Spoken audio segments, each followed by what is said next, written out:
When junk fought back, how soldiers built 9 deadly World War II weapons from nothing. War doesn't always reward the strongest, it rewards the smartest. In the chaos of World War II, when ammo ran out and desperation set in, soldiers and resistance fighters didn't surrender.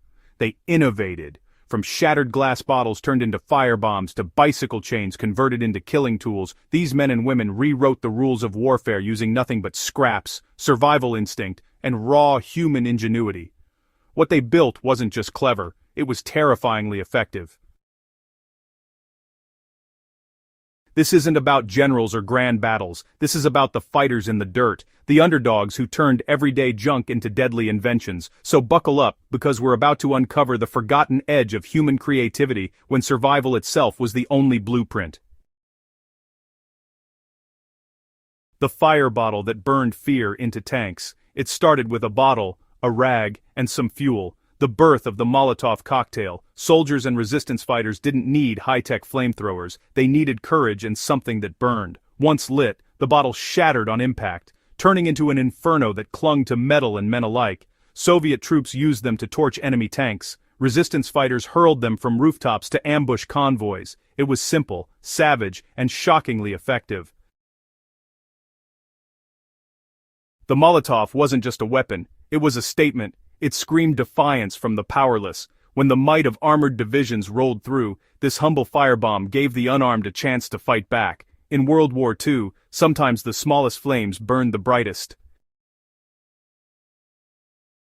The shovel that became a soldier's secret blade. Every soldier carried an entrenching tool, a foldable shovel meant for digging trenches. But when the fight got personal, that shovel transformed into a weapon that could slice, crush, and block all in a single motion. Both German and Soviet forces learned to sharpen the edges into lethal blades. Some units even trained in what they called shovel combat, a brutal dance of steel and survival. In close quarters, where guns jammed and knives broke, the shovel never failed. It didn't need bullets, it just needed grit. Soldiers swore it was their most reliable companion in a fight. Proof, really, that the simplest tools often carry the deadliest potential. Radio bombs and the birth of DIY warfare. Before smartphones, before even transistor radios, soldiers relied on these bulky field sets for communication. But, desperate resistance groups in occupied Europe found a far deadlier use for them. With some copper wire, batteries, and a bit of technical know-how, they converted radios into makeshift detonators. These early remote bombs could trigger explosions from a distance, turning ordinary objects into traps of destruction. German officers grew paranoid, terrified that any abandoned radio could be a bomb in disguise. It was one of the earliest glimpses of electronic warfare, born not from labs, but from garages and basements. Knowledge, not firepower, was the real game changer.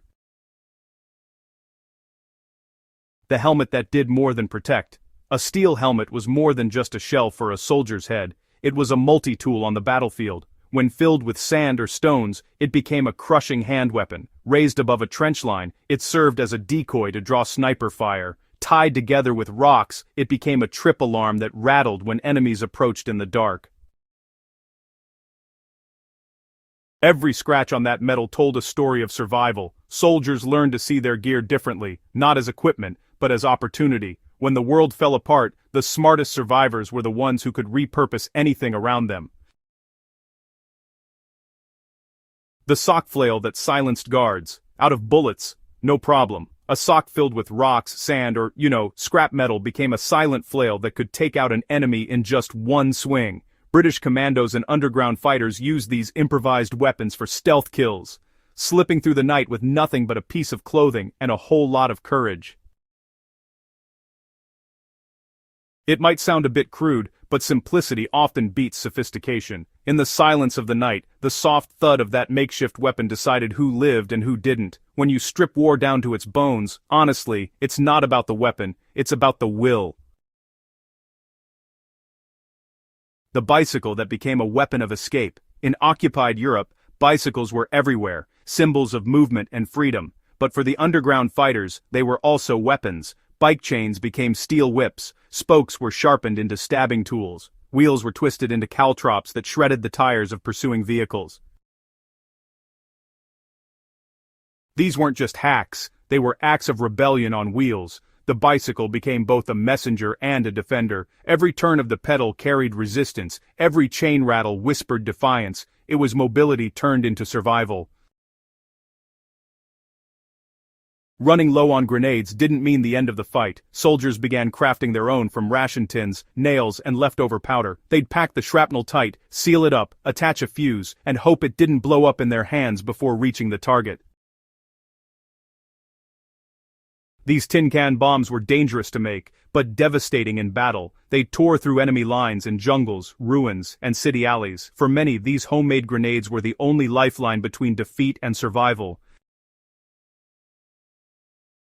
In enemy-occupied territories, resistance fighters, well, they really mastered the art of deception. They carried blades disguised as combs, walking sticks, or even kitchen utensils, just simple everyday objects hiding lethal surprises.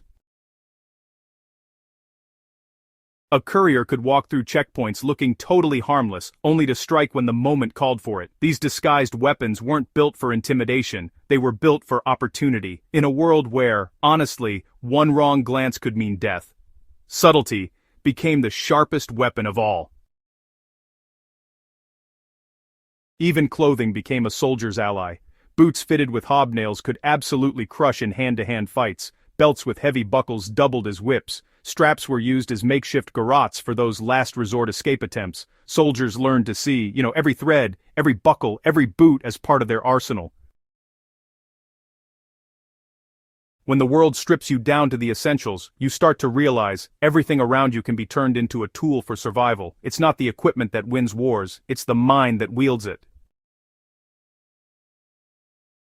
Every one of these battlefield inventions tells the same powerful truth. Resourcefulness beats resources. The soldiers and fighters of World War II weren't engineers or scientists. They were ordinary people forced to think in extraordinary ways.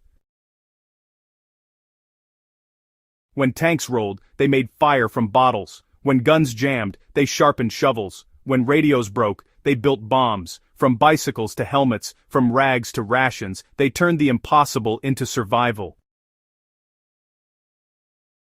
And maybe that's the greatest lesson of all. In every era, in every challenge, creativity remains humanity's most unstoppable weapon.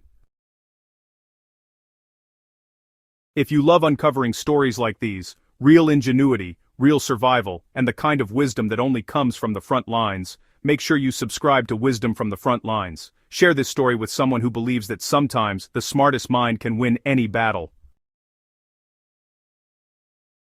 Because in war, just like in life, it's never just about what you have, it's about what you can make from nothing.